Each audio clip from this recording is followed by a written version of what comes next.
All right, everyone, we got a very special U.S. Open recap heading your way on this week's Subpar. But as always, this episode is brought to you by Fanatics Sportsbook. And great golf is coming, including some huge majors, and Fanatics Sportsbook has even more ways to get in on the action. The latest update? You can now parlay multiple players. Combine picks like the outright winner with top 5, 10, or 20 finishes, hole scores, and even who makes the cut. Plus, me and Drew are dropping our weekly Subpar picks right in the Fanatics Sportsbook app, so you can ride with us every week. And if you're new, here's a bonus. Sign up and bet $20, and you'll get a $200 in bonus bets. Just use the code SUBPAR when you join. So much great golf ahead and so many ways to bet, all in the Fanatics Sportsbook app. Also, Fanatics Fest is going down June 20th through 22nd in New York City. Big names, exclusive merch, and plenty of chaos. Come see it for yourself. We will also be doing a live show, so come hang with us with special guest CC Sabathia. Use code SUBPAR15 for 15% off all tickets at fanaticsfest.com. Not available in all states. Terms apply. See Fanatics Sportsbook app. Gambling problem? Call 1-800-GAMBLER. Connecticut, 888-789-7777. Massachusetts, 800-327-5050. New York, 877-8-HOPE-NY. Maryland, mdgamblinghelp.org. All right, Sleaze, just another victory for the Subpar podcast, and this time a major. JJ Spaun is your winner of the 125th U.S. Open at a brutal Oakmont, the only man to finish under par. How about it? That was a hell of a good Open. I heard a lot of people earlier in the week, this is boring, this isn't fun, there's not a lot going on. I don't know, we'll get into the course setup and stuff. I thought it was awesome. It's exactly what I wanted. One guy finished under par.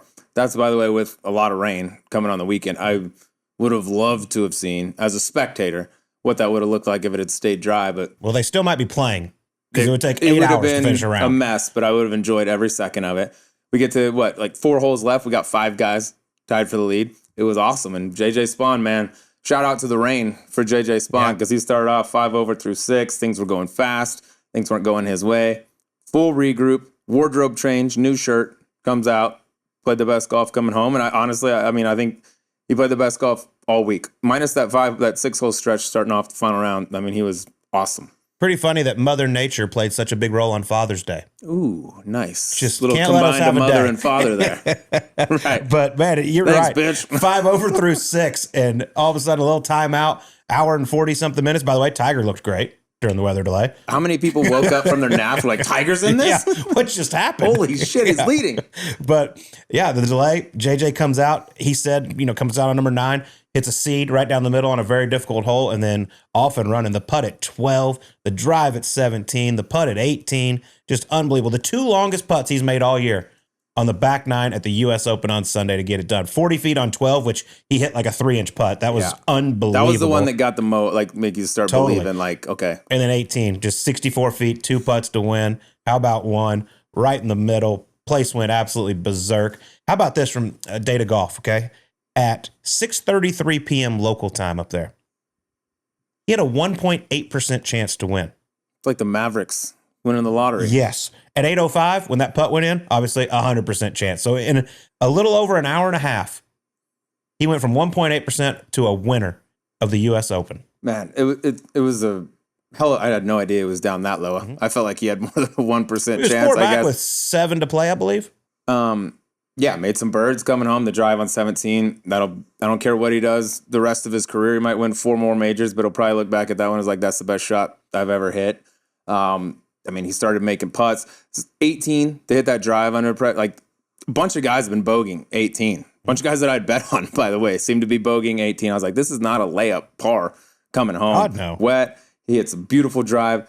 Good second shot. Little left maybe of where he was looking. And shout out Victor Hovland coming in there, hitting it damn near, the odds of that on that green, they hit it a foot away from JJ's ball on damn near an identical line and letting him watch it, runs it by a little bit. JJ said, I saw that, took a little off of it, right in the gut. He deserved some good breaks. He got some shit on the front nine. Yeah. The shot on 2, I don't care what you say, that's 2-shot swing. The ball was Most coming likely. back. Yeah. I think that's a tap in, and then hitting the rake on 4 cost him 2. It just seemed like everything was fast and going wrong. That rain delay, man, he's going to look back on that and be like, that's the one that changed his career. Yeah, Adam Schreiber, his longtime swing coach, and then Josh Gregory, who he hired to help him with his short game just this week. But congratulations to both of them. They've done awesome work. He's always been a flusher, but to chip it the way he did is what really helped him. I know it's crazy to think he shot 40 on the front nine, and I believe was 0 for 6 scrambling for the day and won the U.S. Open. Yeah, That's nuts. I mean, we had Josh Gregory on our SiriusXM show earlier today, and it's like not even just getting the ball up and down at Oakmont, out of that stuff. It's just don't make the big number. Like there's places you miss the green out there that you're just hoping not to two-chip, as he referred. We saw Sam Burns do it on 15 after a very questionable ruling, not to give him a drop out of a lot of water. Yeah. But we saw him come up short with that pitch shot. But JJ Spawn, man, just was cool, calm, and collected the whole day, it looked like. And I know Adam and Josh both kind of got in his ass a little bit during the rain delay and said, hey, you're trying too hard. Let's relax. You're playing the best golf of anyone out here. Let's go out there and get this thing done. They said if we would have told you on Monday, you'd be 4 back with 9 holes to play at the U.S. Open, you'd have been sign me up. Yeah. And man, he went out there and he lit up that back nine to shoot 32 on that 9 holes in those conditions. Respect. Yeah, I mean, how could you not be trying too hard? I mean, his first time in that position. Go look at his major championship finishes up to this point. There ain't a whole lot of yellow on that thing. In fact, there's 0. T23. You go to the Wikipedia. I think it's 23 or 26, maybe? T23, I believe. His best ever, but you and I have talked about him a lot on this show. I had him at a bet last week as a top 20. Not optimistic enough. Yeah, not optimistic enough, but we've seen it. We know what world-class golf looks like. JJ for a long time, like, man, this is it. Then finally the players, like we saw it. He is a lip in from Rory McIlroy on the 72nd hole of the players away from being your players champion and U.S. Open champion, and very much, if not leading the ballot for player of the year, he'd be right there. And now he's a slam dunk Ryder Cup now. Yeah, he's number 3 on the U.S. point standings. He's going to be wearing the red, white, and blue up at Bethpage. So pumped for him, man. I played with him, I believe, in like 2012. He was still on the Canadian Tour, and he was one of those guys that if you're high enough up on the order of merit over there, you get a spot in the Canadian Open. I played with him on Sunday. I was like, damn, this kid's pretty good. Why are you out here on the mini tours right now? Always loved his swing. I tell you all the time, like him and Harris English are probably my 2 favorite moves through the golf ball. I'll throw Ludwig Oberberg up there as well, just as far as their rotation through the golf ball. He just makes it look so simple. Like JJ's golf swing, not much can go wrong, in my opinion. If his short game's on, he's going to be up there. And I'm not saying this is going to open the floodgates. I'm not going to use that at all. This is awesome that a guy like JJ Spawn, a journeyman from San Diego State, is now a major champion. And I think he's starting to believe what we have said, how good he is, and that he does belong up there on major championship leaderboards and does belong contending on the PGA Tour most weeks. I think the players did that for him. I think without that experience, he probably doesn't win this past week. And I mean, he's been so good for so long. There's no floodgates. Like, oh, he's going to go win 4 more majors. But like, I expect JJ Spawn to be around for a long time. Like, years to come, I think he'll be relevant, like a winner on the PGA Tour. The only thing that was not up to snuff in his game was that short game. I mean, quick work with Josh Gregory. It looked good. We'll see what that does going forward. But like, his bad, we talk about it all the time. Like, he's just so good tee to green. It's like the volatility of his game shouldn't really be all that high. He had a tough week at Memorial leading up to this. I played with him last week. And I was talking about Oakmont. What do you think? He's like, I don't know, dude. He's like, I'm going to get my ass kicked. I don't know if I'll break 80. I think he said the same to you. I think he said it to multiple people. I was like, dude, you just have to hit fairways. And like, that's what you do. That's your strength. Like, the more they put the emphasis on hitting the fairway, hitting on the green, I think the more that favors you. He's like, yeah, we'll see. His trainer, goes and wins. Carson Kemp, who works with Sarah Schmelzlin, obviously. Schmelly. Yeah, but Sarah, shout out to her. Her win's coming soon too, by the way. But they text me on Sunday and they're like, this is unbelievable. He was home last week just bitching the whole time about how he's hitting it, not going to break 80 at Oakmont. Now his life just completely changed. Yeah, it happens fast. It honestly, I think it's kind of a similar trajectory to just a couple years ago where Wyndham won, at Quail Hollow. He hadn't really done much up to that point. Wins that gives him the confidence. Then he goes out and wins the U.S. Open. I know JJ didn't get it done at the Players, but going toe-to-toe with Rory against that field, the best field in golf, that I think gave him the belief that he could do it at a U.S. Open. And man, there's no flukes around Oakmont. You don't get away with anything. No, the rough 5.5 inches long. I mean, if it would have been fairway running 20, 30 yards like when Angel won, I mean, we're talking. Justin Thomas tweeted 7 to 10 over would have probably won. I like there being a premium on driving accuracy. Now, when you hit it 2 inches off the fairway and you're chopping it down the hill like JJ did off the first hole, and thank God it was downhill because it ran all the way up there, but it punished you. I mean, you couldn't fake it around there. And you look at a lot of the big names that missed the cut, most of them are smashers, and they're not the most accurate, other than Sepp Straka out of the top 10 guys in the world, which I was shocked that he didn't play better. Same. But you had to hit fairways out there. And if you didn't, you were punished. I mean, it wasn't trying to get it up around the green. It was just trying to get it back in the fairway. Scotty Scheffler on the 72nd hole, who sneaky, he was like, he's going to birdie the last few holes and he's going to win this damn thing. He was right there. Yeah. It was like crazier things have happened. But like that shot he hit on 18 out of the rough, I mean, he literally went dead sideways and swung as hard as he could to hit it 40 yards. Yeah. And I personally loved it. We get enough weeks a year where the Bombers have a huge advantage. Hit in the rough, who cares? You know, that's just the way they play. Hit as hard as I can, go get it, more or less, right? It's fun to have a week where, like, that doesn't matter as much. In a perfect world, I think I would have a little bit of graduated rough because I think, especially when the fairways get firm and bouncy, you hit a good drive. If it scoots 6 inches, it just trickles into the rough. I'm like, should probably have a better opportunity to advance the ball than a guy that flew it 15 yards off the green. But I don't care. I thought Oakmont did a great job. USGA did a good job not pressing any pins. Golf course is hard enough. I don't think they did it. I think they got, I want to say lucky, but rain helped because that thing could have become a runway out there. It could have been out of control, but I love it. For 1 week a year, yeah, tough shit. Hit less club, hit it in the fairway. Like let's test all aspects of the game other than putting such an emphasis on one like we do all the time. Last time I checked, there's a reason they mow that grass so low. That's where you're trying to hit it, so you can actually have control of the golf ball. It's called fairway for a reason. Like you should have to try and hit those. I mean, when you hit it long and you hit it straight, you should get rewarded. And not long and crooked. So I'm with you. I don't want to see these guys hacking it out every single week. But every once in a while, yeah, let's make it where the guys that have a little precision have a somewhat of maybe an advantage, or at least they can compete with these long guys. Yeah, every other week it's the other way around. And when I think of a U.S. Open, I think toughest test in golf. Like that was the stereotypical U.S. Open in my mind. Have to hit fairways, greens brutally hard, and it was even soft out there. But I was like, that's what I expect. And they moved the place around, and like Pinehurst was a little different. Obviously, they're never going to have the huge rough and the things like that. But that's what I think of when I think of a U.S. Open, and I think they did a phenomenal job, and Oakmont was great. And congratulations to JJ Spawn. You're a U.S. Open champion. You're a major winner. You'll always have that, and we're pumped for you over here at Subpar. Let's get zoned in, Sleaze, with our good friends over at Zone, and we were zoned in over at the Sphere in Las Vegas. Zoned in. If you have not been to the Sphere, let me tell you, you got to make a trip. We went up there, saw Kenny Chesney on Wednesday night. That screen, I don't care what videos you've seen, it does not do it justice.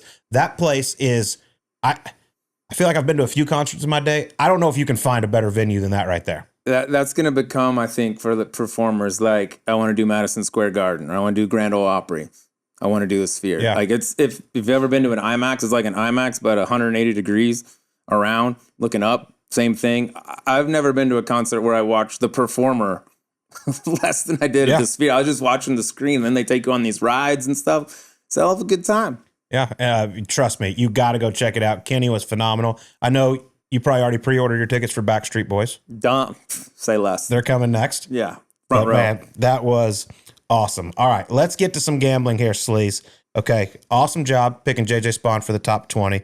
My man Xander Schauffele missed a top 10 by shot. That was a toughie. Heartbreaking. I like that bet. If you haven't downloaded the Fanatic Sportsbook app, make sure you do. Follow along with us because we're on to the Travelers Championship, a signature event after just an ass whipping of a major, Sleaze. Yeah. Go ahead and saddle back up, guys. Don't love it. I hate it less than the week before a major championship. I think that's terrible. They can only lock in so many times. But yeah, having it the week after, we'll go see who's got anything left in the tank. It might be one of those weeks like guys that played great last week, maybe you short them because they're gassed. Yeah, 4 days there, just getting your head kicked in. Hopefully the Hartford Heckler takes a week off. I was going to ask you, do we have eyeballs on this man? I've been looking. Okay. I'm waiting on somebody just to randomly say somebody's got to know this dude. Like they had to be there with him when he was like, oh yeah, it's the guy that crushes Colt. Well, as far as I know, pretty much everybody that's qualified is playing. I think Corey Connors is the only guy that he had to withdraw at the U.S. Open because of a bad wrist. That killed my top Canadian bet, that by one the way. Stinks a little bit. He was like 15th. Yeah, that one stung. So hopefully he gets well soon. But all right, here's my pick this week. Okay. He had a very disappointing week last week. He's missed 3 cuts this year. Every time after he comes back after missed cut, his worst finish is T13. Good so he stat. bounces back. And this golf course is not long, and he's not the longest. He's played phenomenal this year. He's plus 280 to top 10. Sepp Straka's going to bounce back this week at the Travelers. You go. No disagreement from me. Love Sepp, was so high on him last week. Was shocked that he didn't play good. That is a perfect U.S. Open setup for him. All right, I'm going to go against everything I just said where you're short guys that played good last week and gave themselves a chance. But got a guy that's dude, he's finally starting to round into form. Talent-wise, he's a monster. Haven't quite had the results that I think most people expect from this guy, but the last 3 weeks, he had a 25th, and then now he's got finished 4th and 4th the last 2 weeks, including at Oakmont, where he was right there all the way up to the end. Cam Young, top 20, plus 165. Okay.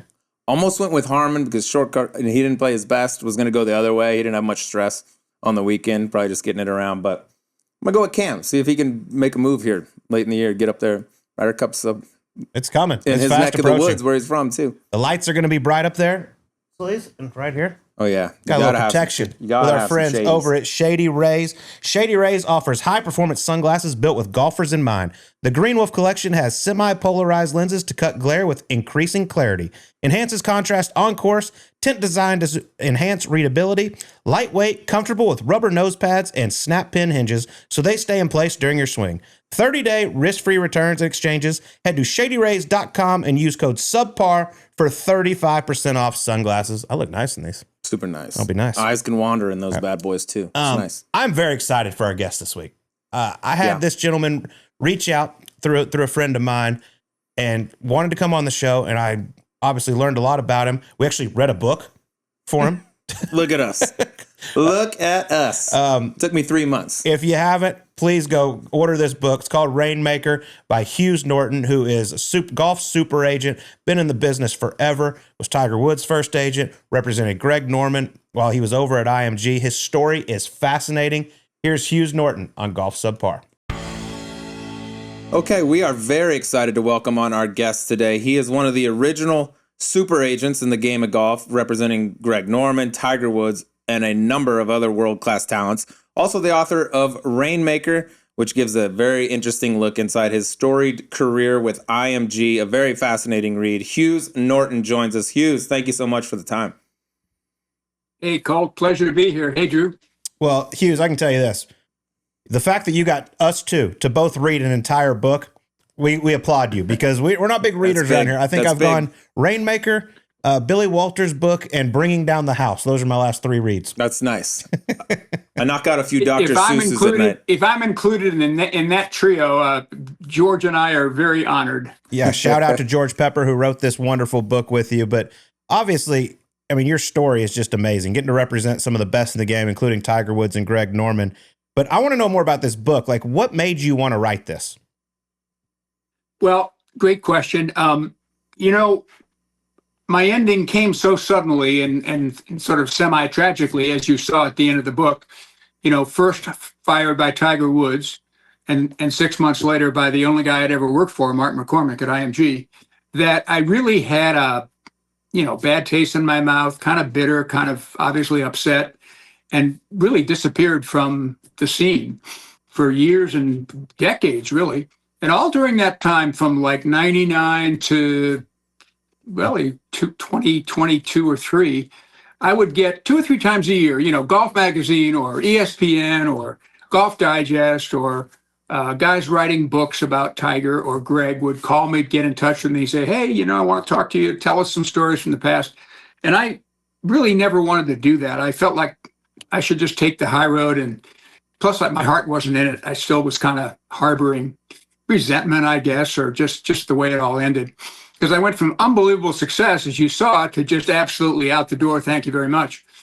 So this persisted for a while. And finally, a kid that was in our business, used to work at IMG and then left and founded his own firm and ended up joining Wasserman in the end, named Chris Mulhop, called me one day, said, there's a really cool podcast that you ought to go on. And being the dinosaur I am, I said, podcast, what's that? Tell me, what's that?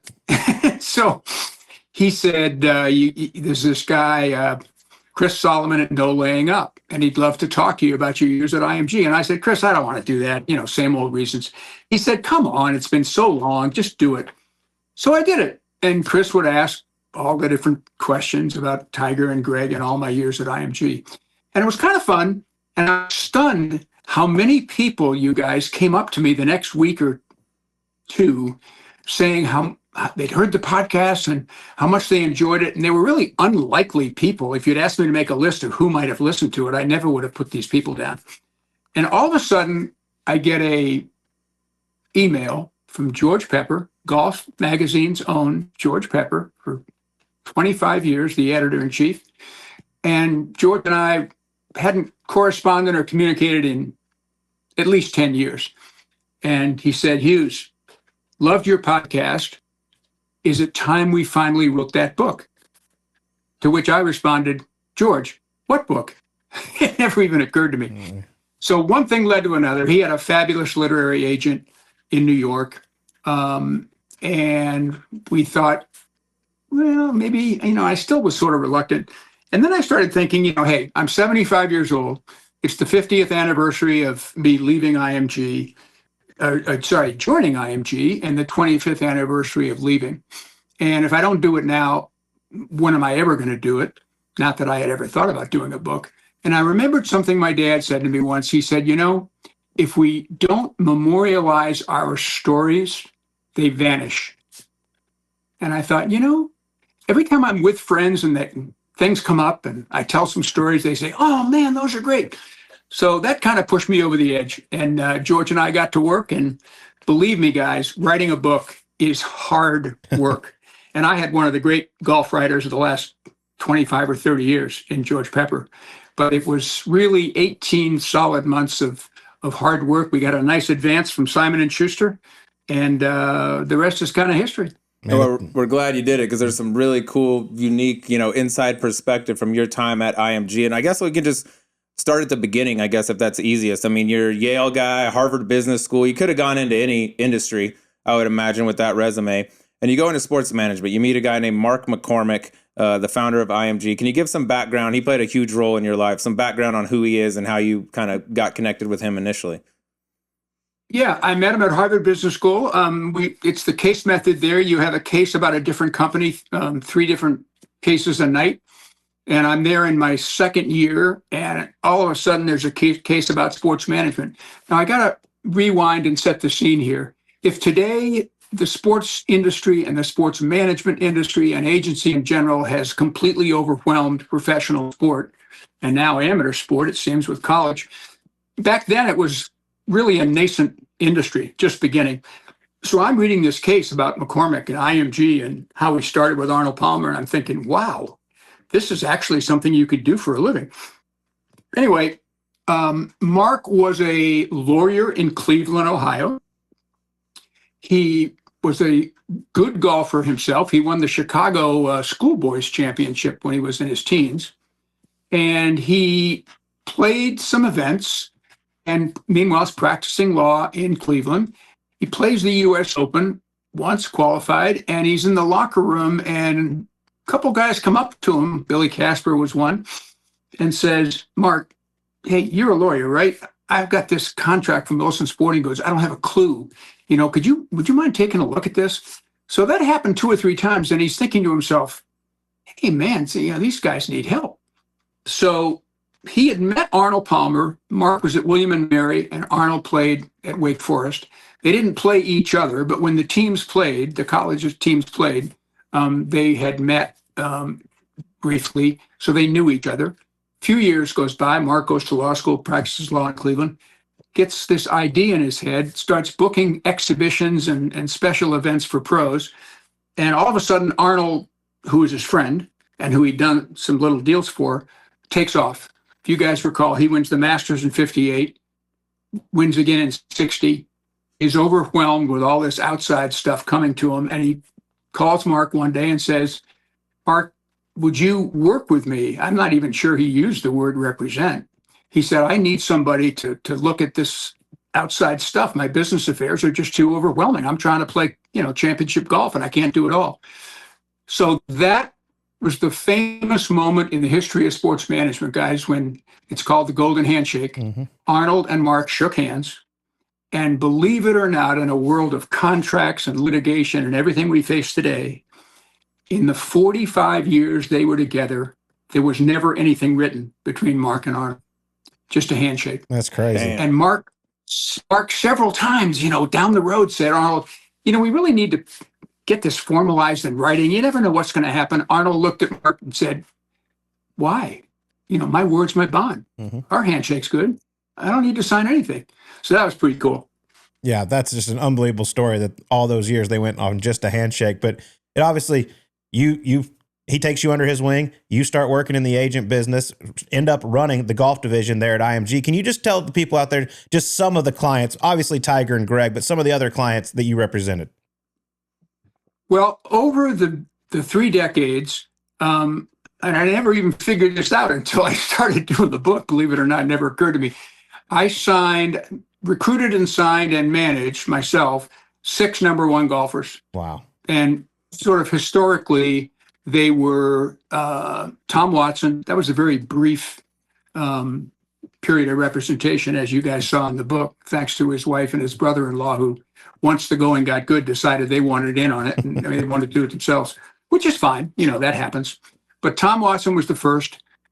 Nancy Lopez, Curtis Strange, David Duval, Greg Norman, and Tiger Woods.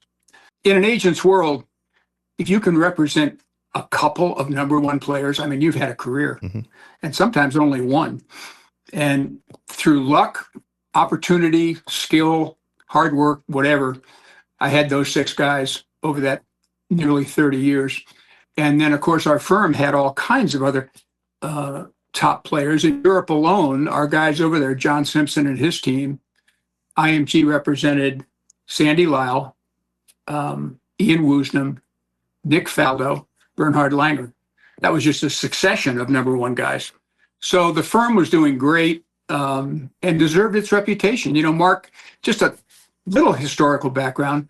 After Arnold, a young South African golfer came along named Gary Player. He hit the U.S. scene. He'd known Palmer. Arnold told about Mark. Gary was Mark's second client. And then Jack Nicklaus in 1961 decided to turn pro. And there's that whole thing in the book, which is pretty cool, where Jack meets with Mark. And Jack says, this is hard for people to comprehend in this multi-million-dollar world. But Jack says to Mark, I'm kind of thinking of staying amateur. I've been selling life insurance. And I think if I could, make $10,000 or $12,000 a year doing that and play amateur golf, I think it would be fine for my life. What do you think I could do? And Mark went away and did some preparation, came back and said, well, you can make 100,000 or so when you turn pro, Jack. Now, 100,000 in 1961, guys, was, I don't know, at a zero, maybe more. And of course, that led to Jack being client number 3.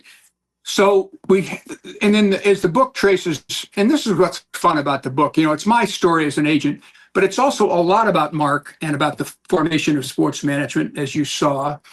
And it's kind of been forgotten, what this guy did. And what he essentially decided, a critical point in the company's history, he had Arnold, Gary, and Jack. And he said to himself, you know what? I love golf. I can have a very nice life representing these 3 superstars for the next 20, 25 years. I'll make a lot of money. Or I can take what I've learned with these guys in golf and transform it, take it to other sports. Because he knew, without even checking, that tennis players were going through the same issues, team sport players, race car drivers, whatever, kind of needed help. And Mark had this drive inside to create a bigger and bigger company with more and more offices and more employees. That's what really drove him, and that became the history of IMG. Yeah, it's unbelievable the number of clients through all the sports that he that y'all represented over there. But one that I thought that jumped out. I always tell people, just to interrupt for a sec, and you tell people IMG Sports, and we said, well, we represented clients a pretty diverse lineup, and they said, well, what do you mean? I said, well, Derek Jeter and Serena Williams, sure, but we also represented Itzhak Perlman, the greatest violinist in the world, and Margaret Thatcher. And people say, whoa. Yeah. And then I add a final client that IMG actually represented for a short period of time, the Pope. Yeah, that's a good one. That's nice. That's a tough sign. Who would have thought the Pope needed representation? Not the Vatican, that's for sure. That's hilarious. Before we get back to our interview with Hughes Norton, a quick note from Golf Pride. If you care about putting, and let's be real, we all do, you've got to try the new reverse taper putter grip from Golf Pride. I just swapped mine out, and right away you can feel how it helps square the face at impact. The larger lower hand design gives you way more control no matter how you grip it. It's a quick upgrade that actually makes a difference. Go to golfpride.com and use code SUBPAR20 for 20% off a full set, up to 13 swing grips and 1 putter grip. Offer ends August 31st. Now, back to Hughes. One I wanted to touch on that I thought was fascinating that I came across in the book was Colin Montgomerie, who was actually trying to get into the agency business, went out and played a pro-am, shot 29 at Turnberry, and everybody's like, hey, I think we need to be representing you.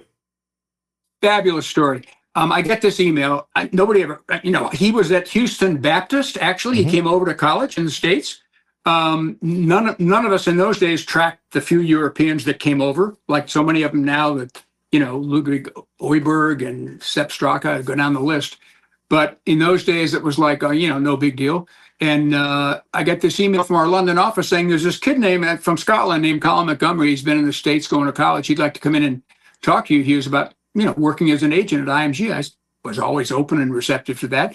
So one day, Colin Montgomerie is in Hughes Norton's office, sitting on the other side of the table, being interviewed for a job as an agent.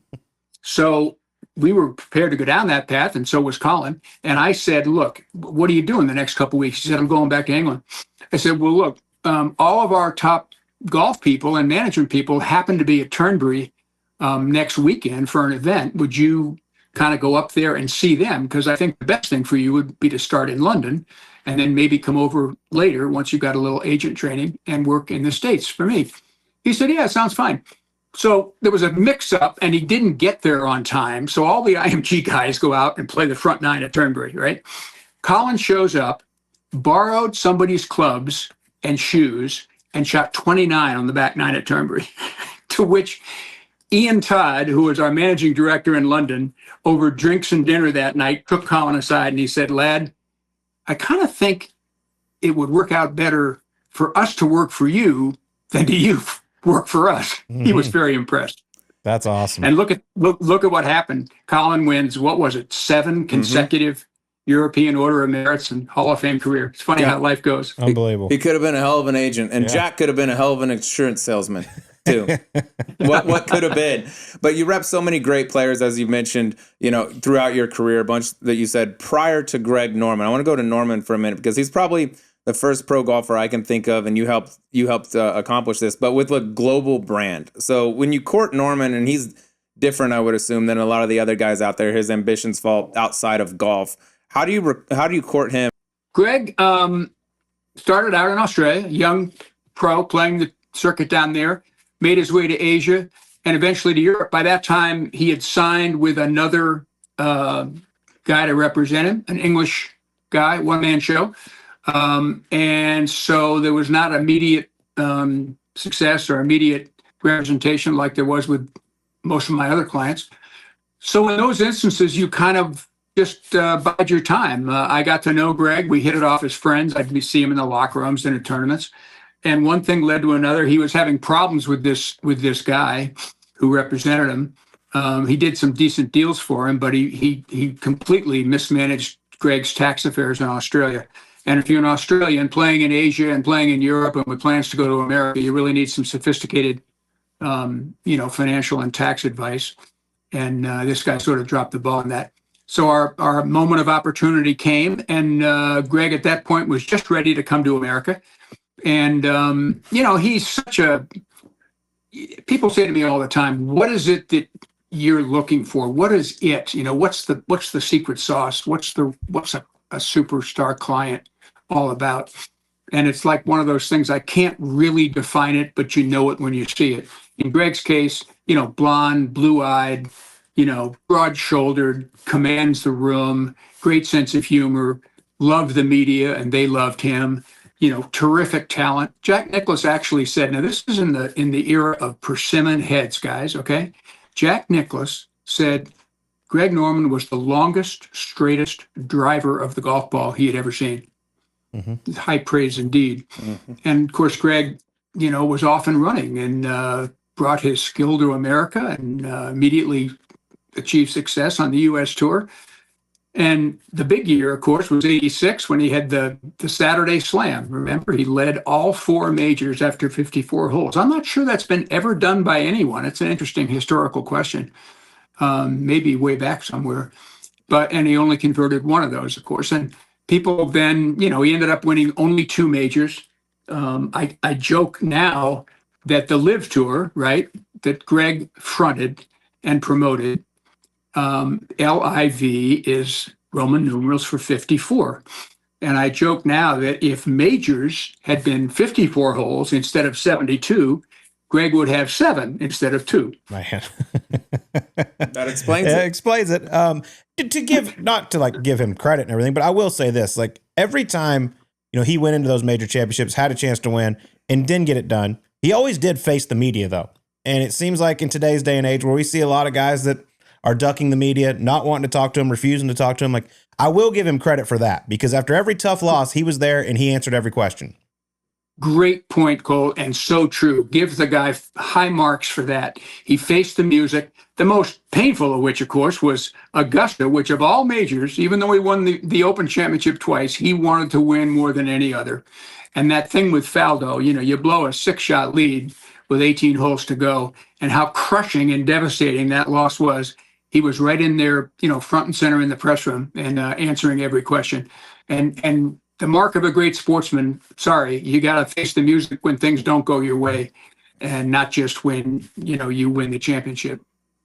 Yeah, and his were some brutal losses. He had some dudes do some stuff on the 72nd hole or leading up to it. They were just, you just don't see, and it seemed to happen to him every single time. But I'll tell you, Hughes, something I found really interesting in the book was when Norman proposed initially the World Golf Tour, right? Not long after leaving IMG, and it got shot down, but which is now basically exactly what LIV is. That idea initially came from Mark McCormick, and Norman has played it off as his own, correct? Such a great point, and it's one of the revelations in the book. People go, wow, I knew McCormick was brilliant and visionary, but this guy thought up the LIV Tour, and he did. He wrote a book that I think is out of print now, guys, but Mark wrote a book called Arnie, Evolution of a Legend, which is about all the years with Arnold. He wrote it in 1966 or 7, so about the first 7 or 8 years that he represented him. Great stuff.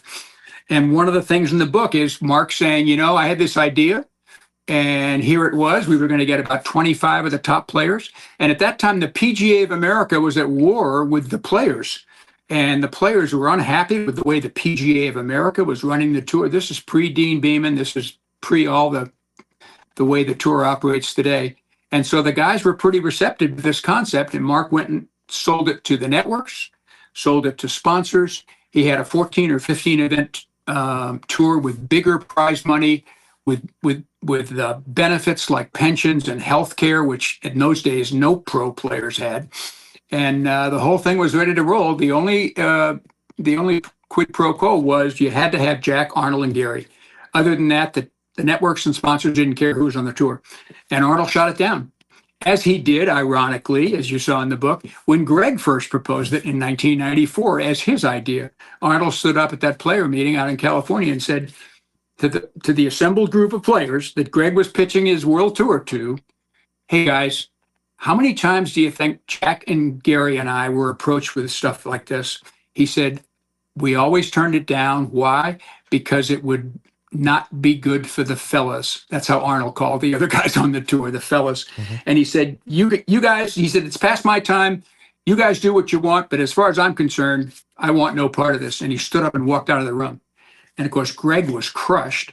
And Arnold's, aura and reputation was still such among the younger guys. This is 1994. They all voted and shot it down. Yeah. And I mean, now obviously come to present day, a couple of years ago, he gets the money from Saudi, starts the LIV Tour. It is what it is. Some people love it. Some people hate it. Not a lot of people watch it. But one part in the book I want to go to, because professional golf's in a very interesting time right now, whereas this year, since the book was written, ratings are up so far this year. But as of last year, they were down. Seemed like a lot of people were annoyed with the game.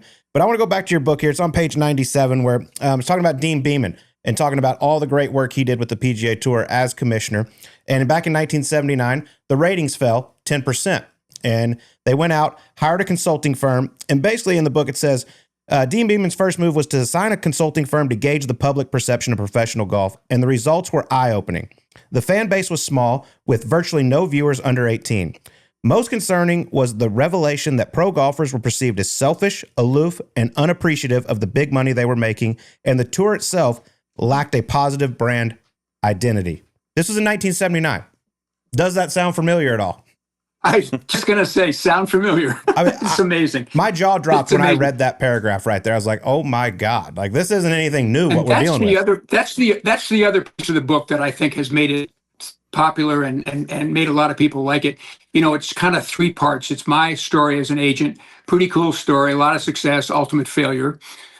It's McCormick, which we talked about, how this guy in Cleveland, Ohio built the sports management business from nothing. And there's that long segment, Colt, that you just referred to about Dean Beeman. And even rereading it today, we wrote the damn thing. And when I reread those pages about Beeman, my mouth still drops open. This guy has sort of been forgotten.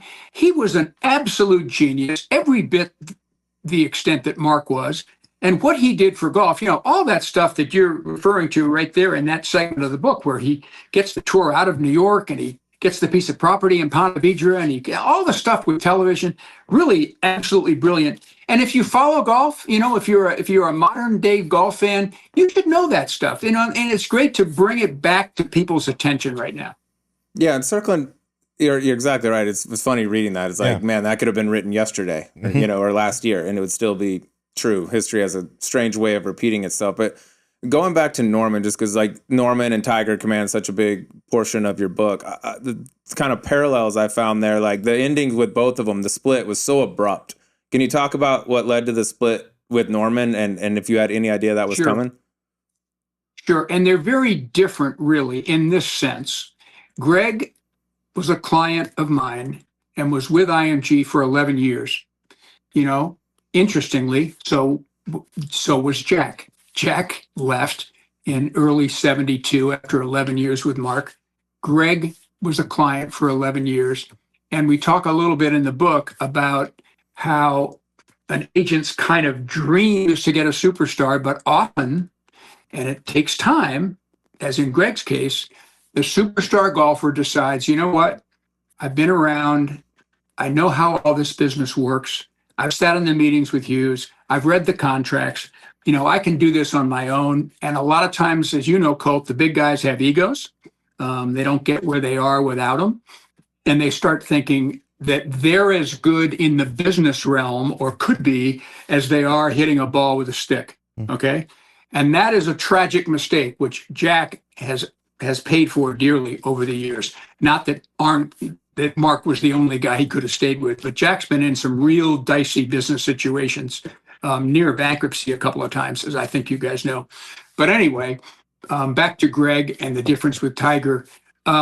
So knowing that the superstar history, you know, Watson left us to do that on his own. Johnny Miller left his guy. Trevino left his original guy. Seve did it twice. Rory's done it twice. So that's kind of, you know, you're playing with fire. Not all superstars are like Arnold and Gary and stay with IMG all their lives. So sure enough, after 11 years, Greg decides he wants to do it on his own. And sometimes it's, hey, I look at the commissions I can save. I can save 20% of millions and millions and millions of dollars. More often it's this ego. I want to have my own team. You know, I want to be the chairman of the board of Greg Norman Enterprises and that sort of thing. So that happened. He let me know and terminated us in Australia. That part's in the book. As much as that was a crushing moment for me that I really didn't see coming, and that's my bad that I didn't, I guess.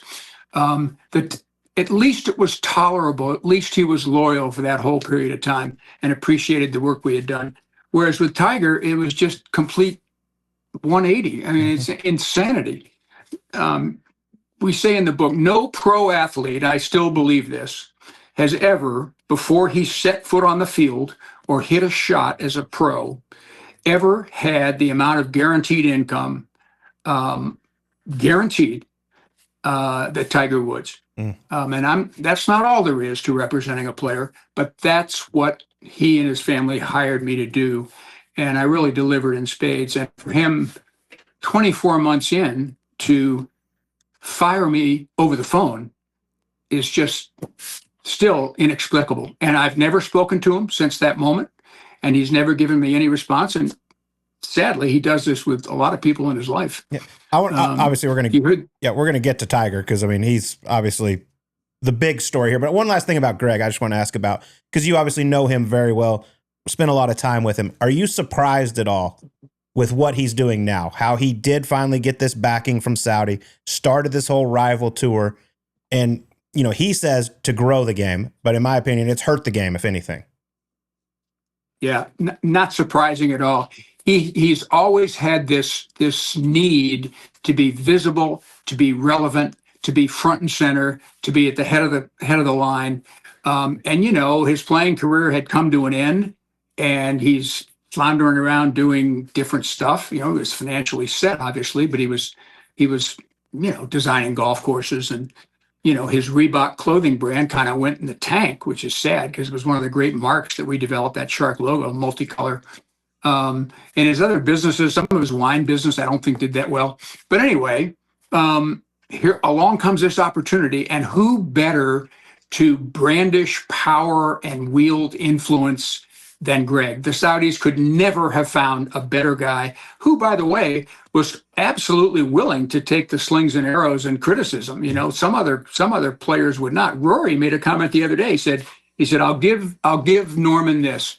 He's probably the only guy that could have, you know, taken all the heat fronting the Saudi Arabian tour. And I think he's very right. So Greg's personality was always intertwined with that, and the Saudis found a perfect guy, in my opinion. Before we go to Tiger, which I think we'll get to after this, just give me, like, because we're talking about all this, Greg Norman with LIV, you know, the idea initially came from Mark McCormick. As you sit back and look at the state of golf currently, what's the end game? Where do you think this thing goes? Settlement somehow, some way, and I think we're further apart than ever. Colt, you're with this and on top of it every day. But I mean, you've got by the way, it's exactly 2 years anniversary since they called off the litigation 3 days ago, June 6th, and everybody thought maybe that would mean something was going to get done. And here we are 24 months later. It seems like both sides are more entrenched. You know, the PGA Tour has gotten these guys, Strategic Sports Group, these team sport owners, to put $1.5 billion up. How they're going to get that money back, I don't know, and I'm sort of wondering what that's all about, frankly. But the LIV Tour, you know, people say, God, they're losing. They've spent $5 billion on this thing in 3 years. How long can they keep this up? And the fact of the matter is, their private investment fund, PIF, which not only is in golf, but it's in tennis, it's in Premier League soccer, it's in Formula One racing, it's in cricket, it's in every other sport, is about $900 billion. So let's see, if they spent $5 billion over 3 years, how long can they keep this up? Well, the answer to the question is probably 100 years. I don't know, which they won't. But for me as a fan, apart from the business now, okay, for me, the only real guys that I miss are Rahm, DeChambeau, and sadly, to a lesser extent, Koepka. I mean, if you think Dustin Johnson's kind of doesn't seem like he cares much anymore. Cam Smith's gone totally in the tank, which really surprises me because he's so good. And a lot of these guys have their games have gone south playing on the LIV Tour. But those are the three guys, if I'm the PGA Tour, that I'm trying to figure out some way to get back. Now, it's been written about, and I don't know for sure, maybe you know better than I, that their contracts are up, that, you know, DeChambeau and Koepka's contracts at least are up at the end of 2026. Rahm's deal was more recent, so it goes longer. He's kind of stuck. But if I'm the PGA Tour and I can get those three guys back, I mean, do you really care about the others? I'm not sure I do. Yeah, I'm interested to see, obviously, what happens. Obviously, in the business I'm in, covering for CBS, covering the PGA Tour, like, ratings are getting better now. People I think are finally past a lot of this, and they're like, look, I just want to watch golf. I agree. Having those three back would be big, but like, is it going to change the game? Like I said this to somebody the other day. If you got Rahm and Brooks Koepka back, is all of a sudden viewership going to go from 2.5 million to 3.5 million? I don't think so. I don't think so either. But I do think DeChambeau moves the needle. He does for me now as a fan, like only one other guy does, and that's Rory, because they're both appealing in off of the golf course as well as on. They're both very thoughtful when they're interviewed. They're both fun to watch, and those guys, every sport, you name it, needs charismatic top players competing against each other more often than not. And right now, with the two tours, it's sad. We've got, this, Colt, we've got 4 weeks a year, the majors, when they pretty much come together. And, God help the Valero Texas Opens. Yeah. I didn't mention Bryson in that group when I said who it'll affect the numbers, because he will. There's no doubt. What he's done in major championships, what he's done in YouTube, it's been great. It's been a total rebranding for him, and he's must-see TV now. So, yeah, the PGA Tour would probably do a lot to get him back. Yep, agreed. And I think they could give a what about the rest of the guys. And the rest of the guys, having made their money on LIV, may not be all that crash hot to come back. Do you think Ian Poulter wants to come back and grind on the American Tour? I don't think so. So I think there's a way to make this work. I do have reservations about all this $1.5 billion that these supposedly smart team sport owners, the Fenway Group and the guy that owns the Falcons and the other people. I don't know what return are you going to get out of golf? Somebody pointed out that the real great thing that pile of money could do, PGA America would probably never say yes. But what do you guys think about this? You think about the PGA Tour, right? They don't control anything in golf. You have a body of rules-making officials in New Jersey and Scotland that write the rules of the game. You've got the Masters, which runs itself. The most important events are all under themselves, the USGA, the RNA, the British Open, the PGA of America. The Tour should take that money, and they'd probably get a fast no, but either buy the PGA Championship or the Ryder Cup, which is kind of the 5th major now, right? Or both. I don't know what else this money can go to get a return in golf. The tour is up and running. It's successful. Where does this go? Yeah, I have no idea. Those business guys have obviously been very successful. I don't see them just putting money in to put money in. I think they definitely see a chance to return a profit. That's their goal, and they're going to do everything they can to do it. I have no idea, way above my pay grade, but I'm fascinated to see what happens. Some people have suggested that those guys, half the reason they agreed to put up this money is getting close to the Saudis and doing some business with them on all kinds of other ventures. Interesting take. Yep, that could be understandable. I just feel like 2 years in, we're further than ever from a deal. We never hear any information about it whatsoever, and I don't think anything happens until some of these contracts start to get close to running out, and then I think you'll start to see some scrambling, because it's like, if we're going to lose 3 of our biggest signees and they're going to be done and they want to go back to the PGA Tour, and the PGA Tour says you're welcome. It's like, where do we go from here? How do we replace those guys? And guys, I don't have a single friend who's a golf fan or a person I play golf with or hang out with. Not a single person ever says to me, not once, man, you see what happened on LIV last week? Was that cool? Or how about Joaquin Neiman? He's going crazy on LIV. Nobody even knows they exist. Yeah, that's what you hear from a lot of people is, how do you watch? I watch everything. I definitely don't enjoy it. I enjoy the PGA Tour. I totally understand why people don't enjoy watching it. But hey, if it's your thing, if you're bringing in a younger audience, whatever, that's fine. You can watch it all you want. It's not for everyone, though. A quick break from our interview with Hughes Norton to bring you a note from Enterprise Mobility. The road to opportunity is often the road overlooked. That's why Enterprise Mobility offers new roads to help drive your business forward. With mobility solutions like fleet management, flexible truck rental, and an unmatched global network, they can help your business find the right solutions.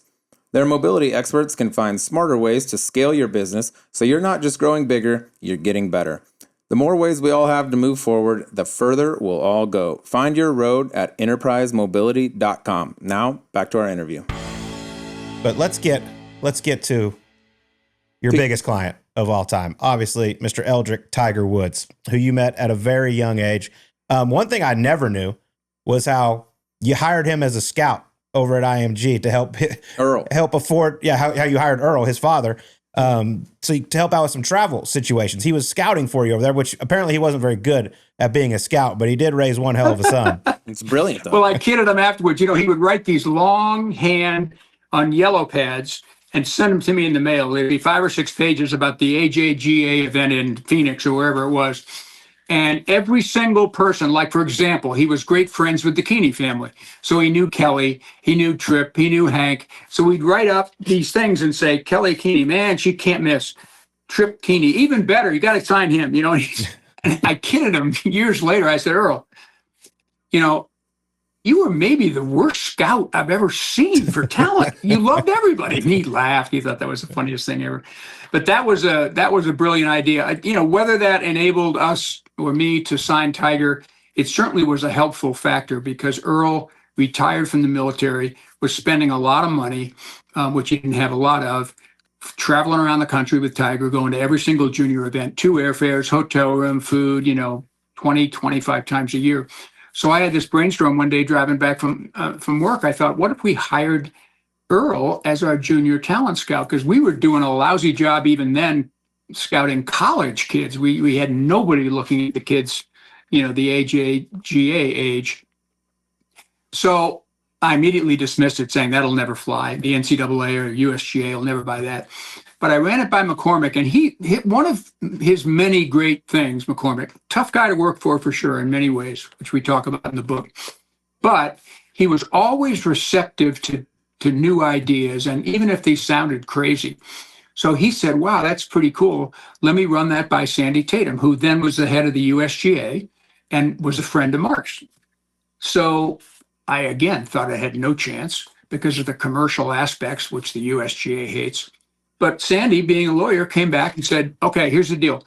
As long as there's no quid pro quo, Mark, between you and the Woods family, meaning we're hiring you as our junior talent scout, but wink, wink, nod, nod, when whether it's in writing or not, you agree to let IMG represent you when your son turns pro. He says, as long as there's nothing of that ilk, he said, yeah, you can hire him. So we did. And he worked for us for 2.5 years. And then when Tiger went to Stanford, we knew we were going to run into NCAA stuff. So we stopped it. But it was very meaningful to Earl, and he really appreciated it. And, we paid him not that much money. It was then, but we paid all the expenses. Plus, I think we paid him 25 or maybe even more thousand a year. And it really made the difference for his financial well-being. Again, I think my relationship was strong enough through other things that we did together over those years when he was an amateur, that was that the determining factor? No, but that was one of my brilliant ideas that worked. I had a bunch of other ideas that didn't work out so well. Kind of worked out well for a while. This one, we didn't have anybody that was out on the amateur tour recruiting and trying to sign college and amateur players. And at that stage, Vinnie Giles had come along and had set up a practice representing golfers, and he was signing them all because he got to know them at tournaments and became their friend, and they had, trust in him and so on and so forth before we could get to him. So I looked around the landscape, and I saw this young, good-looking guy from the University of Florida, had just surprisingly won the U.S. Amateur, Fred Ridley. And I called him and said, Fred, you probably never thought about this, but when you get through with law school next year, would you consider working in sports management? And one of the things we'd like you to do, you can learn about all the legal side of our sports management operation, and you can play amateur golf and kind of recruit and get to know these young guys like, at that time, Curtis Strange, etc. And Fred was overwhelmed, thought about it a while, came back, said, that is really cool. Big mistake I made, Colt and Drew.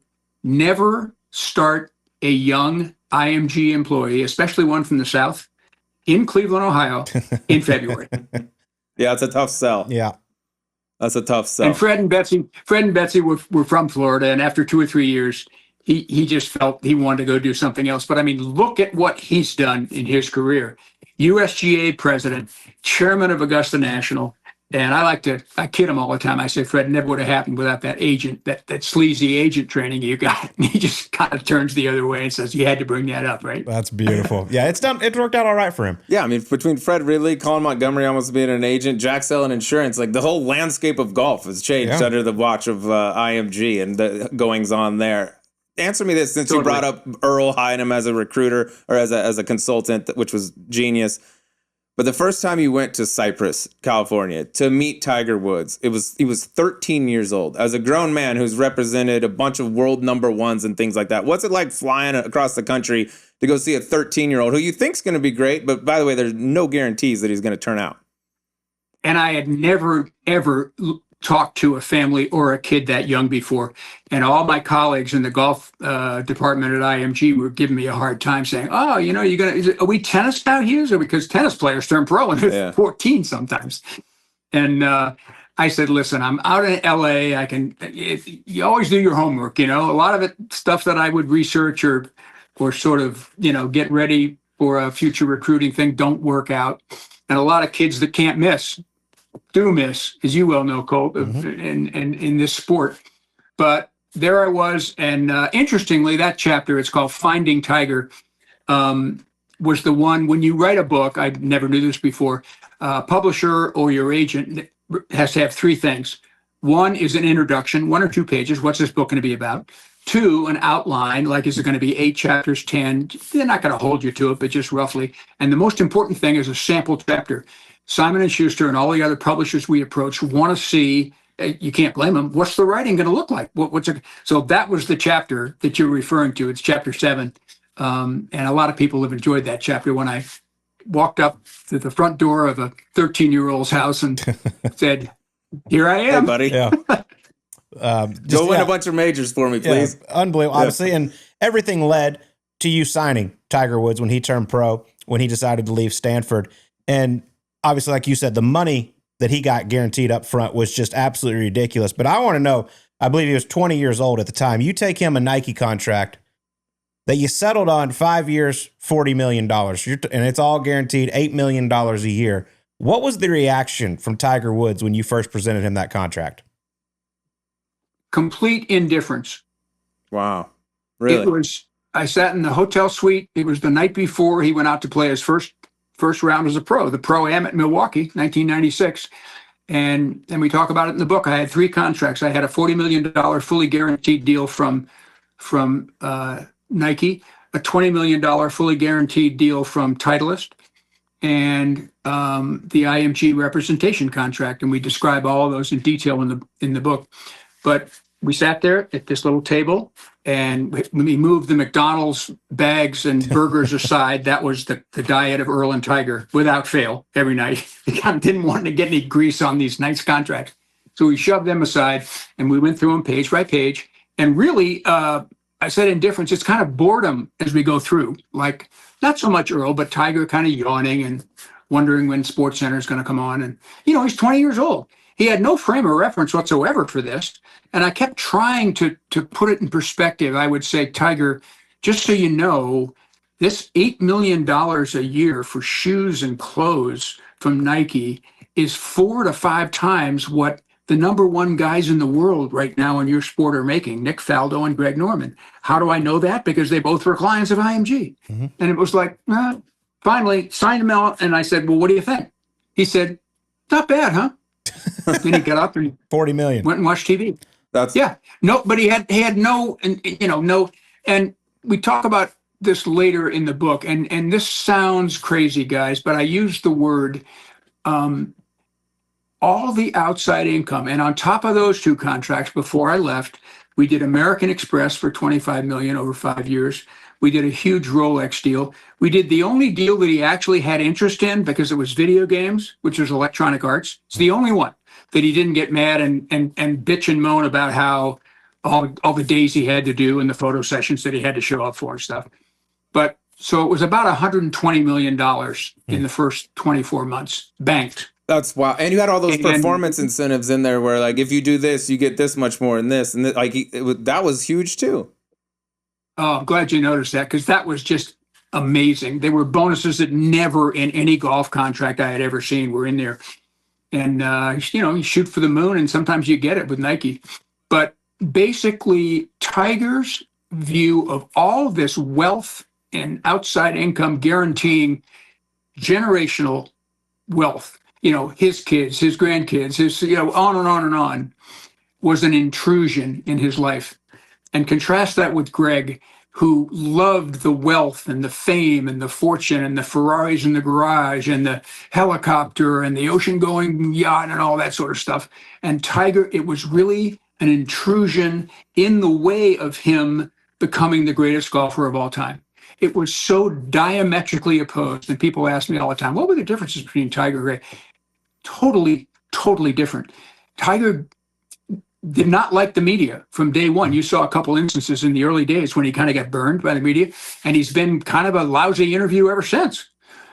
Greg loved the press, and the press loved him. It was crazy. So as a result, for Tiger to jettison me, and I stood for all this outside stuff that was intruding on what he really wanted to do, which was go play and practice and go to the gym, was an easier, firing, I'm pretty sure, than for a normal golfer who at least would have a sense of appreciation. Tiger never could learn, or didn't learn ever, growing up, I guess, to be appreciative for pretty much anything. For you as an agent, when you first started this, and I mean, you signed so many great players, could you ever imagine, though, having deals at those numbers as what you had for Tiger Woods? I could not, Colt, and it's kind of been lost here 25 or more years later. People say, $8 million a year, and that's no big deal. Believe me, that was so off the charts in those days. I referenced it 4 or 5 times what Norman and Faldo were making. They were the longtime stars of the game at that stage. I mean, it was just astronomical. And the whole chapter on Nike and how that came about is pretty interesting in terms of how an agent looks at things. And sometimes you roll the dice, and a lot of times it doesn't work. But it was so cool the way that all came together, and the homework that I did, and whatever the opportunity that came about, and to do those things. Really, you're on top of the mountain when you're an agent. I mean, to have somebody at that much in demand and be able to basically say to American Express, it's $5 million a year, and quite frankly, guys, it's okay if you don't, he's going to be fine without it. Yeah. It's completely the opposite of what you normally beg for. No doubt. If I asked you this, you could have one mulligan with Tiger Woods, what would it be? I think that I should have more emphasized. I don't think I've thought about it a million times. I don't think it would have made much difference, but emphasize more that I totally understood his real goal in life, and I was never going to let the commercial stuff get in the way of that. I limited, as a result, his commercial, days, his photo sessions, his sales appearances, the stuff he had to do for all these millions really was so restricted. I compared it to some of the contracts that Arnold Palmer at that stage still had, and it was Tiger was doing half the number of days. I mean, I really felt I did a good job in that respect, but I didn't communicate that enough to him, or tell him, strongly enough that at whatever point this became too overwhelming, we could cut it back. Really, the thing that happened, I think, Colt, he wins the Masters in '97. Then he totally wants to revamp his swing, which is, as he and I were watching the tapes of the '97 Masters, and he'd say, God, look at that. What a terrible swing. And I can't believe I hit that shot. And I kind of waited a minute, and finally I said, Tiger, you won by 12 shots. I mean, it's not like all this is so bad. And he was adamant. He said, got to change my swing. And that, of course, led to me putting him with Butch Harmon down the road. But in any event, I think what really was a factor was from '97, when he decided to change his swing, he didn't play well the rest of '97 and '98. He was adjusting and getting used to it. And maybe he blamed me for that. He never verbalized it. Maybe he said, God, my game's nowhere near what it was at Augusta. And, it's got to be the outside stuff. It's all this shit that I shouldn't be doing.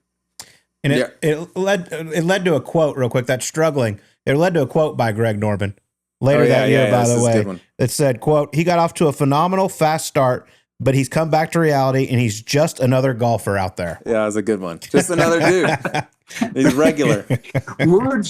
Words you would like to delete from the record, right? Boy. Yeah, he probably got a few of them.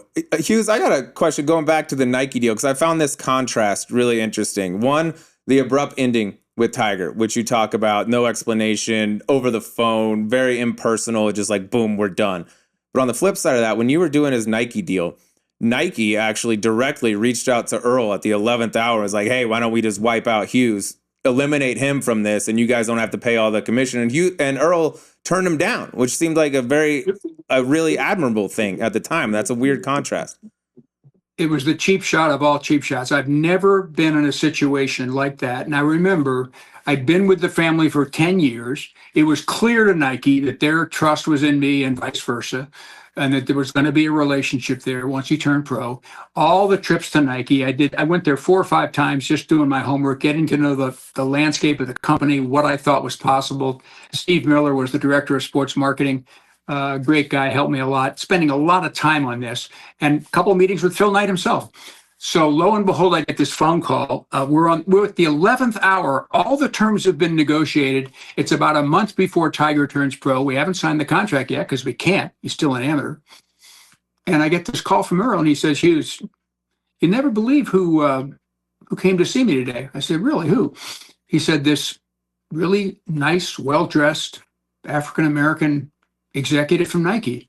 And I didn't think anything of it. I said, really, what do you have to say? Well, Earl said, he said that there was no reason for us to deal with you. And this message that he brought, he said, was directly from Phil Knight. Just do the deal with us and save the 20%. Now you can imagine at the other end of the phone what I'm thinking. It's like I gulp and wait a beat and say, so what did you tell him, Earl? And I'll never forget, it was such a, for all the times in this business, the bad stuff happens. Earl says, he said, I told him, no. I said, go back and tell Phil Knight that you have to trust somebody in this world, and Hughes is the guy we trust. Man, well, that had to make you feel good. And that was exhilarating at the time, because it made all the years of, he's 12 years old when I first see him, and all the years waiting for this kid to turn pro and what's going to happen. So that was great. And in fairness, Earl was really always more on my side, even at the end, I think, guys, than Tiger. I know for a fact Earl tried to talk Tiger out of the decision to fire me and said stuff to him like, look, the relationship's been so long and Hughes has done so much for us, you can't do that. Yeah. But I think what happened is we had moved him to Florida to save tax, get out of California, and he was on his own all the way across the country for the first time. And this was a decision that I don't know for sure, but my guess is that Earl and Tita said to themselves, even if this is the wrong thing for Tiger to do, we got to let him, he's a grown man now. He's out of our sphere of influence. He's on his own. We gotta support him, no matter how wrong we think this decision is. And like I say, I don't know that for a fact, but I think that was certainly an element. Now, it's quite easy to make that decision when you've got 120 million back, right, guys? So, well, no, I don't know. I'll take your word for it. Feels easy, but I mean, it's just your career has been unbelievable. How long it was, the things you've accomplished. I mean, obviously representing 6 number 1 players in the world is phenomenal. And I know the Tiger thing hurt, which it should. I mean, that's very difficult when you do so much for someone and then you get a phone call and there's no changing his mind. But looking back now, like, are you over it now? I know it took a while to get. I mean, I'm not sure it hurt for a while, but present day, are you over it? You know what helped more than anything in a way that I never thought was writing this book. It was cathartic. It really was, to get all of this out after all these years. Remember, I hadn't shared any of this with the media. I'd turned down all the people that had tried to talk to me about what happened over the years. And it had been simmering for me, and sort of, I'd sort of gone past that as best you can, but there was always something there. And there still is. I mean, let's face it. But, you get it out, you express it, you feel lighter, sort of, and it's regrets are terrible. That's one of the things I point out in the book. You know, regrets will kill you. So you still have regrets, like your question. What would you have done differently with Tiger? But you can't change that. And I feel better about it now, telling the story. And I didn't write the book, guys, to settle scores. Okay, I really did it because I thought these different parts of the story that we talked about, my story, McCormick, how Beeman changed the tour, were all pretty interesting things. And as I say in the foreword, I really wrote it for my kids, so they know the inside and outside of what their dad did. But I'm glad I did it. I'm just thrilled. It's been so well received, and so many people have enjoyed it. It really is. I never did it for that purpose or for commercial success. But I had such a great collaborator, and if you guys thought it was a good read, and I hear that from you, George Pepper is a big part of it, and he gets a lot of credit. Yeah, well, we're glad you wrote it because there's some cool stuff in there. I'd ask you one thing, just because you say it in the book, you mentioned it earlier, like you haven't talked to Tiger since that day, since you guys split up. If you did have a chance to sit down in a closed room 10 minutes, is there something you'd want to say to him or ask him? Yeah, I would just say, Tiger, you never gave me an explanation. You said you didn't want to talk about it. I flew down to see you. You told me not to come. We stood there and I said, let's talk about this. And you said, I have nothing to say. I'm making a change. It's over. Turn around on your heel and walked away. I said, that really isn't a great way to treat anybody, particularly somebody that's been fairly meaningful in your life. Would you please tell me the reasons? Was it Mark O'Mara, who was an influential guy in the early days, and who may or may not have urged you to make a change? What was it? What did I do wrong? I said, give me some closure here. I'm a human being. Interestingly, guys, I don't know if you ever heard this from Steve Williams, who's just come out with a new book. I haven't seen it, about his years with Tiger. But Steve Williams, and it wasn't just me. The only solace I can take, I guess, is that I wasn't the only person kind of mistreated by Tiger when he terminated you. But Steve Williams had a great quote. Steve was in Tiger's wedding. 12 majors he was on the bag, right? And Steve Williams said, I can understand being fired as a caddy. That's what happens out here all the time. The one thing I could never understand with Tiger was why he fired me as a friend. Yeah. That's the way he is. Yeah, that's tough there. Yeah, I think there's a number of guys that are in the same boat with that. They just feel like communication's been cut off. A bunch of his coaches, Colt, a bunch of his coaches he hasn't ever. I don't think he's spoken to Hank Haney at all. Hank took him through 5 or 6 majors. I mean, crazy stuff. Yeah, it's been a wild ride, but like I said, we can't thank you enough for writing this book, Rainmaker. If you want to go check it out, it is a fantastic read. You got Sleaze and I to finish the whole thing, which is really impressive. Before we let you go, very rare. We normally do an emergency 9, but we don't have enough time left. Just a couple of little quick fun ones, real quick for you here. I would love to know the weirdest or wildest company that approached you about representing Tiger or one of your clients. This one's in the book. It's the craziest negotiation ever, and it really wasn't much of one. There's a packaged goods company called Unilever. I think you've heard the name. They're like Procter & Gamble. They own Breyer's ice cream. They own Vaseline, all kinds of different consumer products. So right after the Masters, they got in touch with me and said, boy, we'd love to do something with Tiger. What product categories can we do?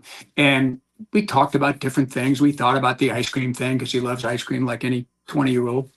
And they kept coming back, and we haven't really made up our mind, but we don't, what should we do? And finally, sort of in desperation, almost to not have to talk to him anymore because I didn't think it was going anywhere, I said, okay, here's the deal.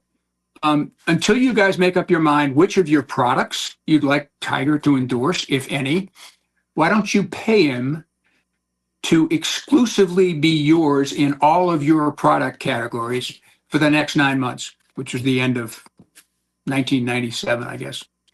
And they said, oh yeah, that'd be great. How much? Of course, I hadn't given it any thought. So fresh off the American Express and some of these other deals, I said, 2.3 million for 9 months. Sold. It's a hell of a deal. So Unilever, to the best of my knowledge, guys, became the only company in the history of professional athletes to pay a guy huge amount of money not to endorse their competitors' products. Not to endorse their own, not to do somebody else's. Crazy. If anyone out there is looking for Sleaze and how to do that, we're available. Hughes, I was going to say, if you got another one of these deals laying around, bud, we'll get you 25% commission. So just shop that. Shop that. I'll give you one, Hughes. Give me first name that comes to mind here. Okay, either a guy you courted really hard and was unable to land, or a guy that you didn't court very hard and just missed on. But who's your biggest miss? John Daly's right up there. Yeah. I had, in the book, it's funny, I'd gone out to see him. I grew up in Portland, Maine. I was back there to play a member guest or something in the summer. Lo and behold, it wasn't even the Nike tour then, whatever it was in Portland, Maine. And I knew this guy, this bomber was out there, and I went out to see him. I showed up on Saturday, went to the range, he wasn't there, and I knew what time he was teeing off and went there, not there. So just didn't show up.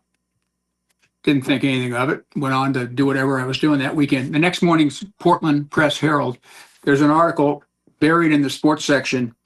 Nike Tour golfer John Daly, booked for drunk and disorderly, drops out of event. Doesn't sound like him. Sure enough, Daly, down at the bar in Portland, got into a fight or something, was in jail, and couldn't and didn't play. So that was my thing with John Daly. And of course, I immediately dismissed him as, Right. What a waste of time to even talk about this guy. Yeah, he'll flame out. And I learned my lesson the hard way when he was, the story, was 8th alternate at the PGA, got the word Wednesday afternoon, drove in his car, and that incredible thing with Nick Price's caddy. Nick Price's wife was giving birth. He was the 8th guy to drop out. Squeaky, his caddy, remember him, was sitting there and at Crooked Stick and teamed up with Daly, and off they go. Just the mullet in full effect. Yeah. Beautiful thing. All right, last one for me. Have you ever brought a deal to a client and the client said, "No, Hughes, that's too much money"? Yep, the one and only Jim Nance. and Colt. The only person that would say that, by the way. Yep, he's so amazing. This was the Titleist thing where Wally Uhine is a longtime CEO of Acushnet and did so many amazing things to build that company and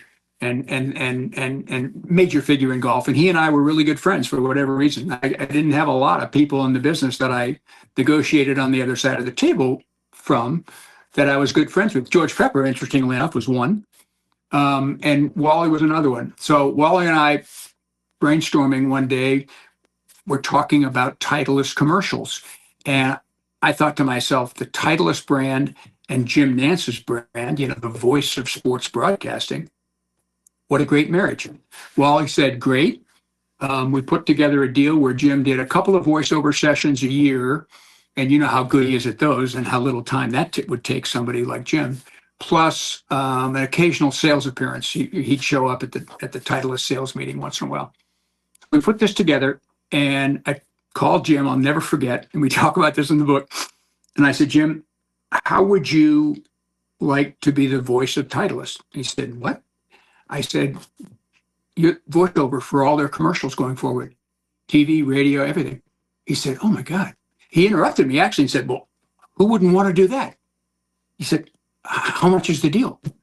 And I said, this is 1998, $250,000 a year. Silence. I can't do that, Hughes.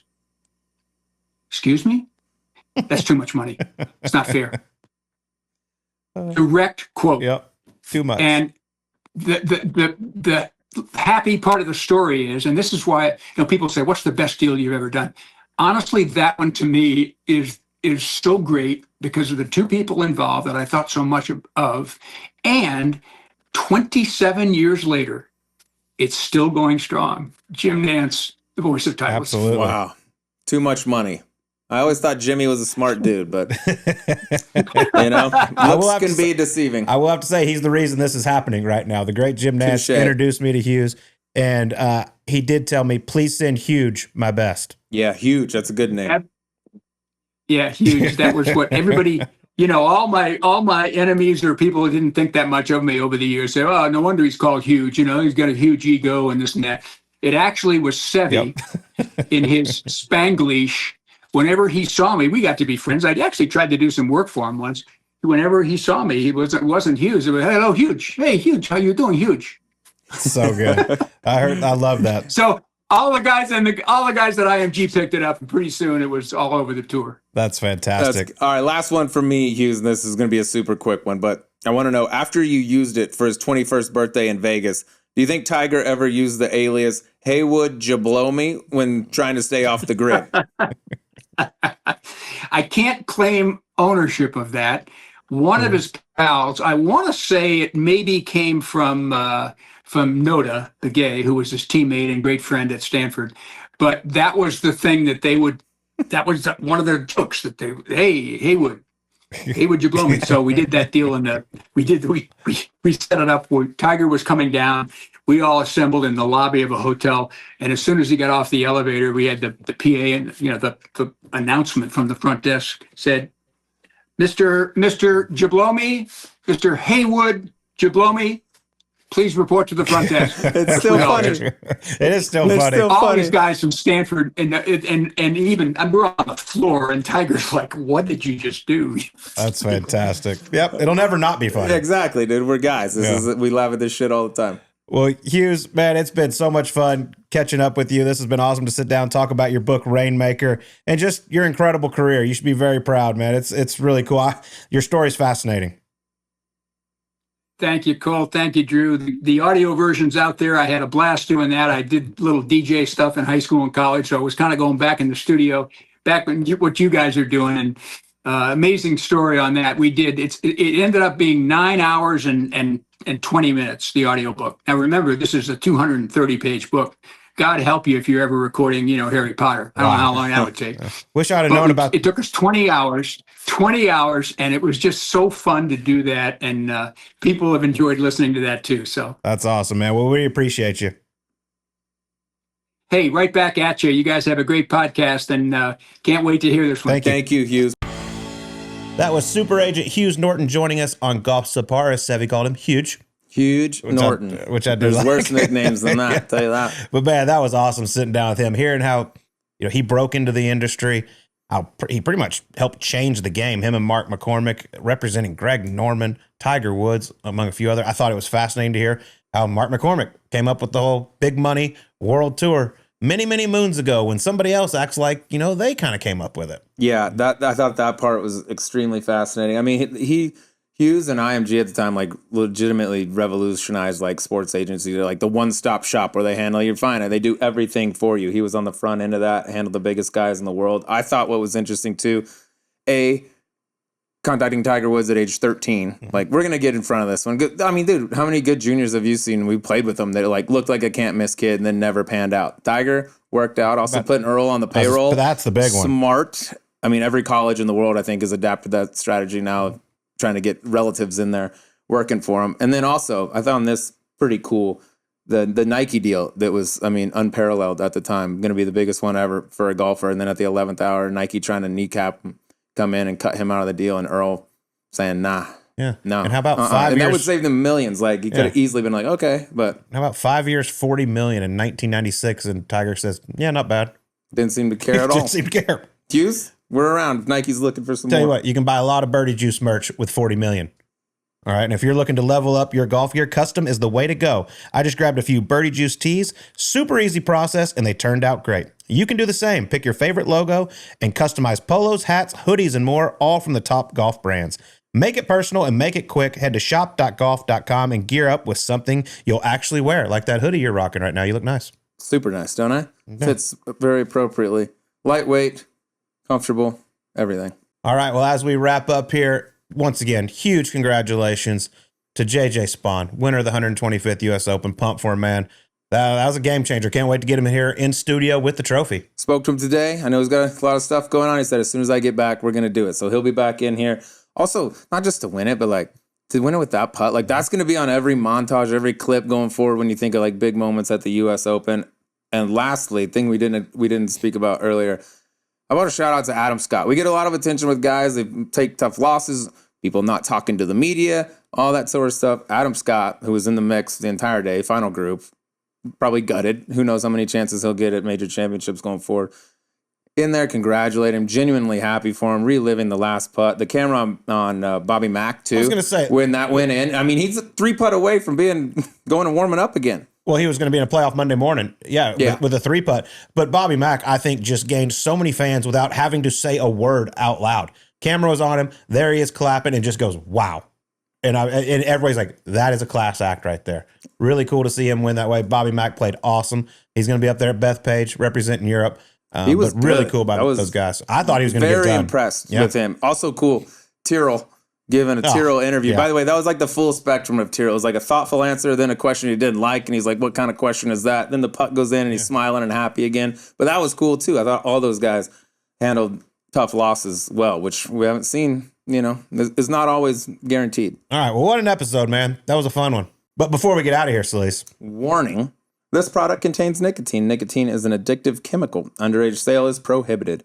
Introducing Zone nicotine pouches, the perfect balance of unparalleled comfort, longer-lasting flavor, and nicotine that satisfies.